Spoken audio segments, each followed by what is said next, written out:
Welcome back. The House's first impeachment inquiry hearing is today at 10 a.m. Eastern. The Oversight Committee is set to hear from 4 witnesses: forensic accountant Bruce Dubinsky, former Assistant Attorney General Eileen O'Connor, and law professor Jonathan Turley, professor at UNC Chapel Hill. Michael Gerhardt also will be there. He will be the Democrats' witness. Fox News obtaining testimony from Dubinsky, who is expected to say this: while shell companies can be used for legitimate business activities, more often shell companies are associated with fraudulent activities, tax evasion, money laundering, hiding of assets, and other illicit practices. Joining me right now is South Carolina Congresswoman Nancy Mace. She's a member of the House Oversight Committee. Congresswoman, it's good to see you this morning. Thanks very much for being here.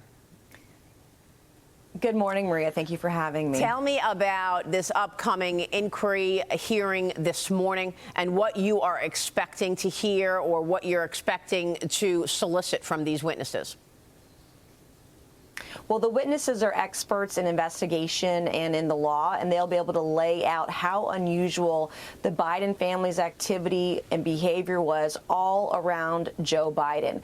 In the mainstream media, Maria, as you also are aware, they don't want to tie any evidence directly to Joe Biden, but we're going to do that today. And Ways and Means had an investigation, and that information came out yesterday that investigators at DOJ try to remove any mention of Joe Biden in documents, and you're going to see all of that starting today. Well, let's talk about that evidence, because the House Ways and Means Committee releasing more than 700 pages of new IRS whistleblower evidence. Agent Gary Shapley said that the Department of Justice delayed charging Hunter Biden ahead of the midterm elections. This is incredible to me. Tell us more about that. Republicans also producing an email showing that the DOJ ordered investigators to remove any reference of Joe Biden to political figure 1 in a search warrant related to the Foreign Agents Registration Act probe.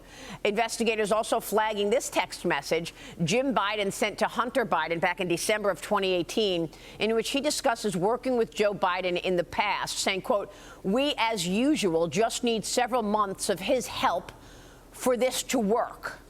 Congressman, how do you read these things? Right. Well, this ties directly to Joe Biden. In fact, some of the texts and emails that Jim Biden referenced Joe Biden as brother in all capital letters, indicating that's who Joe Biden was. And also, look, if your name was if Joe Biden's name was Trump, he would have been thrown in jail for the illegal activity that we're going to show today. We are going to show that investigators stonewalled the investigation. They stonewalled search warrants months before the election when it was quickly picking up steam, and that Joe Biden's name was removed from any documentation that could have ever been in a search warrant. You're going to learn that the FBI tipped off the Secret Service. I'm going today to show Joe Biden's connection to a Chinese company called CEFC, that they've denied that connection. They've denied payment. But by the way, the Biden was paid in back pay as soon as Joe Biden left the vice presidency for work they did during the vice presidency. And Hunter Biden's words that Joe Biden was the key to the only asset the family ever had are going to come back and haunt him. Well, I'm glad you brought up CEFC, because isn't that the company where we've got the emails of 10% held by H for the big guy? It was CEFC that they were doing a deal with, and in emails as they were organizing and laying out, the ownership there, the email says 10% held by H for the big guy with regards to CEFC. So what can you tell us about that?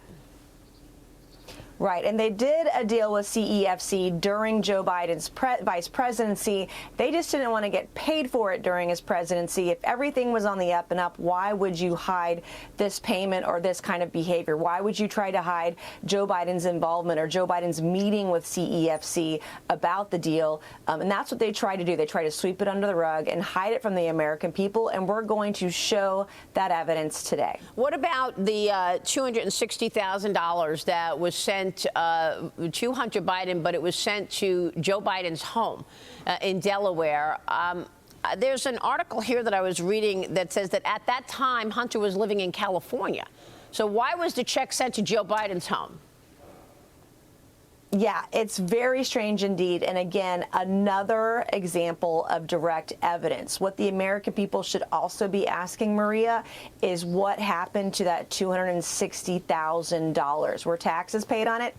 highly doubtful. Was money laundering involved? Did a check go out to another member of the Biden family right after that wire came through? It's all very strange behavior, and none of it happens without their number one asset, Joe Biden, knowing, being aware, and being involved in all of this shady schemes going on. Let me switch gears, Congresswoman, and ask you about the budget battle that you are also underway in Washington with. The House Speaker, Kevin McCarthy, said that he will not bring the Senate's continuing resolution up for vote. He also said that there will be a government shutdown if Biden stays on the sidelines and does nothing about the border. The GOP candidates discussed this spending battle last night during debate. Let's take a listen. Watch. People in Washington are shutting down the American dream with their reckless behavior. Where's Joe Biden? He's completely missing in action from leadership. Congress has only delivered a budget on time 4 times in 40 years. Right. If they don't keep the government open, they should not get paid. 90% of the resources that we send over to Ukraine is guaranteed as a loan. Congressman, are you expecting the government to shut down? That is the $33 trillion question, Maria. It's anybody's guess what happens over the next 24 to 48 hours. But we should not be blaming one side or the other on this thing. This is both sides, both Republicans and Democrats alike, have gotten us into this mess, $33 trillion in debt and counting. The last time, actually, some historical reference that we balanced the budget was when, in fact, we had a Democrat president and a Republican-controlled House. I know we have the power and the ability to do it, but the will does not exist. And it's going to be a problem because every hardworking American has to balance their checkbook every single week. But Congress doesn't. They got a free faucet of free money that they keep spending into oblivion every single year, and something has to give. So just to be clear, are you working on a continuing resolution that you don't have the votes for right now, or are you looking to get votes for the individual spending bills? Where are you? Because you were working on 4 appropriations bills this week, right? Yes, we've been voting on amendments to single subject appropriations bills. There are 4 that'll get a vote on the floor of the House this week. It's tough to say what kind of CR is going to come to fruition by the end of the week. All right, Congresswoman, good to see you. Thank you, Nancy Mace. We'll be right back.